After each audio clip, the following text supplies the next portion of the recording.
What's up, YouTube? Just finished a little planting here. I'm gonna kind of go over some of the tools I used and what I planted. And you'll see here, that's a Kaimito grafted star apple. And then I have a Triumph persimmon over here that I just planted.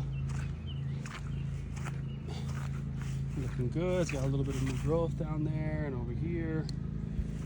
It's deciduous, so should once it gets cold, drop all its leaves. I figured I might as well do it now. And this is a rosy gold mango that I grafted. You'll see the graft right over here. Tried multiple times, failed. Finally got it to go. And I just tipped it, and you can see all of the new growth coming out. You got 1, 2, 3, 4. Over here, it's got some more. I don't know if the camera's focusing.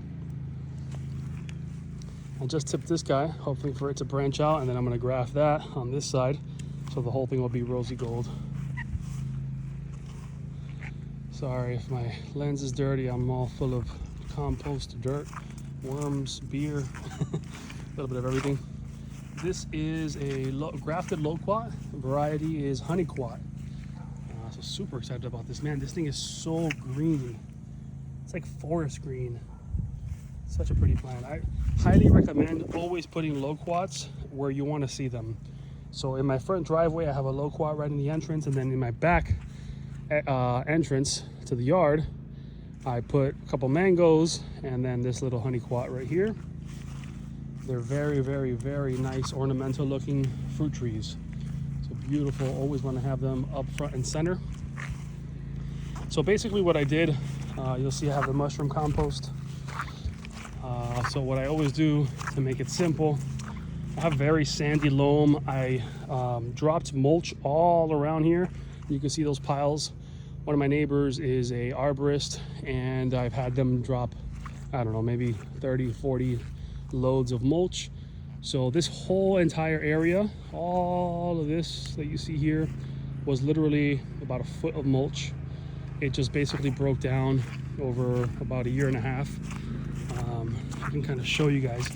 You can kind of see here, look, this isn't even dirt. This is just like wood. This is basically worm compost, wood. Is beautiful. So every time I'm gonna prep an area, I try to drop at least like a foot of mulch, let it break down. And yeah, basically once I'm ready, I can plant in it, and it's usually pretty much good to go. So the first thing I do is I have this, I think it's about a 6-inch auger. I use it on my battery power Milwaukee M18. Drill the hole, literally takes 3 seconds.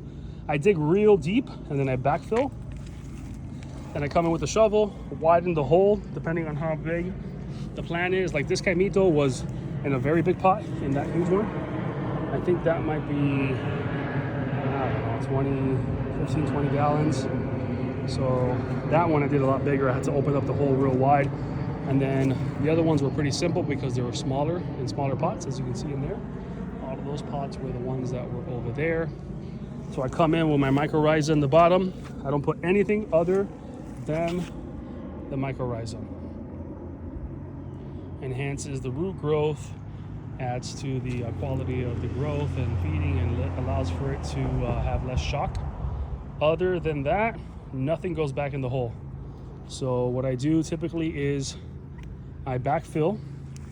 I put the dirt that I took out back in first. I stomp on it. I want everything high and tight. I always plant, if you can see, it's like a little mound, at least probably 3 or 4 inches off the ground level.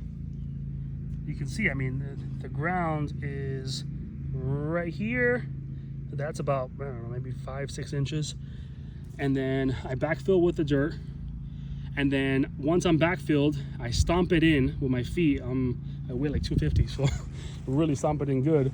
And then I come in with the mushroom compost. That's really all I use. I put about half a bag, depending on the size of the fruit tree. So like this little guy, I only put like half a bag. The green Kaimito, I put a whole bag. And then once I'm done, I come in with some wood chip mulch, which to be honest is pretty much all broken down. It's almost compost. and I put in about a 2 to 3, maybe like 4-inch layer of compost on top, and that's it. Pretty simple, straightforward. All I'm missing now is some stakes to hold it up, make sure that it looks good and that it stays up. This one's already staked up pretty good.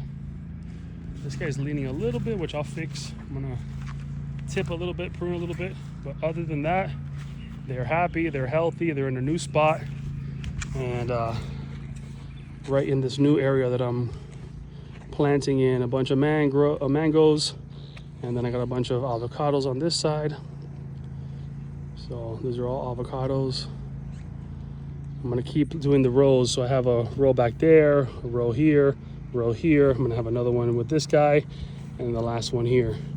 I try to keep it a little away from the house, still about 25 feet away from the house.